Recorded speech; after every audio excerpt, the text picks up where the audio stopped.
Survivre dans une ville après un effondrement sociétal présente des défis uniques et souvent sous-estimés. Lorsque l'ordre s'effondre, les dangers ne se limitent pas à la pénurie de ressources, ils incluent aussi des menaces cachées qui peuvent rapidement devenir mortelles. Voici un tour d'horizon des principaux risques et des stratégies pour les contrer. Il y a principalement 4 dangers qui vous menacent et on en parle tout de suite. Vous avez tout d'abord le tueur silencieux, c'est-à-dire la maladie et la contamination. Dans une ville où les infrastructures sont détruites, les maladies peuvent se propager à une vitesse alarmante. Plusieurs facteurs en sont responsables. La propagation des maladies peut se faire à travers les eaux stagnantes, les déchets non collectés et les conditions de vie insalubres qui deviennent des nids à infection. Le choléra, la dysenterie et d'autres maladies hydriques peuvent se propager facilement. Deuxièmement, les ressources d'eau peuvent être contaminées. Avec l'arrêt des systèmes de traitement, l'eau potable devient rare. Les puits, réservoirs et rivières proches des zones urbaines risquent d'être contaminés par des produits chimiques ou des agents pathogènes. Enfin, l'absence de soins médicaux laisse les maladies se propager. Les hôpitaux surchargés ou abandonnés ne peuvent plus fournir les traitements de base. Les blessures mineures non traitées peuvent s'infecter et devenir mortelles. Il y a des solutions pour limiter cette menace. Stockez des kits de premiers secours et des médicaments essentiels. Apprenez à purifier l'eau avec des filtres ou des produits chimiques. Évitez les zones insalubres et pratiquez une hygiène rigoureuse. Ensuite, vous avez l'ombre de la pénurie qui se traduit par les guerres de ressources.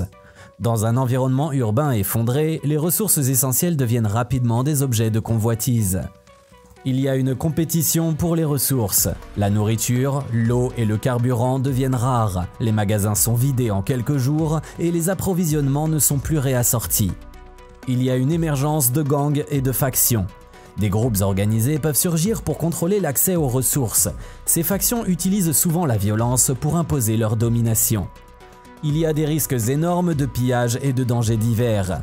Les tentatives de récupération de biens dans les zones abandonnées peuvent vous exposer à des conflits ou des pièges.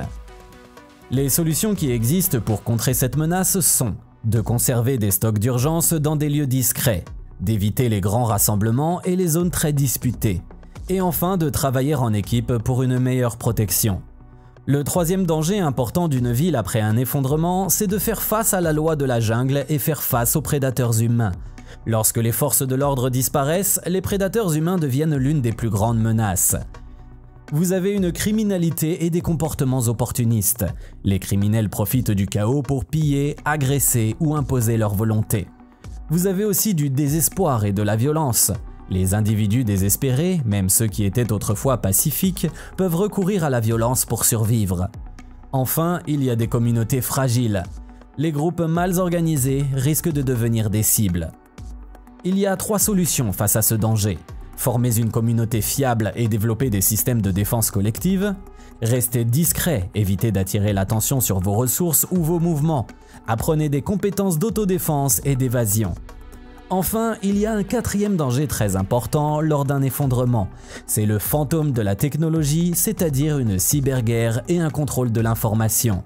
Même dans un contexte d'effondrement, la technologie peut être exploitée de manière nuisible.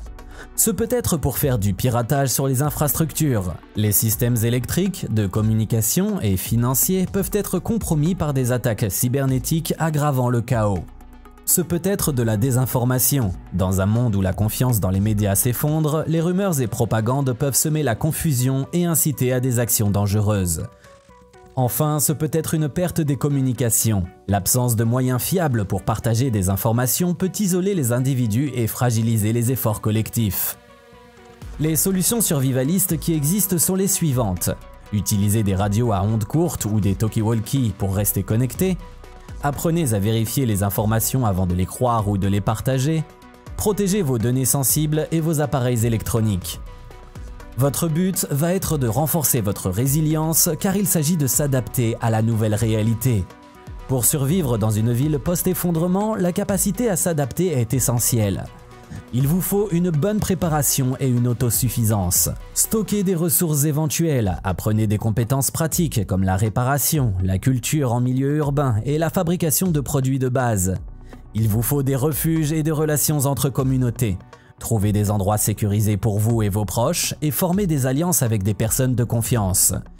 Il vous faut de nouvelles compétences. Développez des compétences de survie, d'observation et de gestion des conflits pour faire face aux défis. Pour résumer, survivre dans une ville après un effondrement exige une vigilance constante, une préparation minutieuse et une volonté d'évoluer face à des situations en perpétuelle mutation. En reconnaissant et en anticipant les dangers cachés, vous maximisez vos chances de rester en sécurité et de prospérer dans un environnement hostile. À vous de commenter sous la vidéo pour rajouter un danger caché que j'aurais oublié et pour donner votre avis sur ce sujet.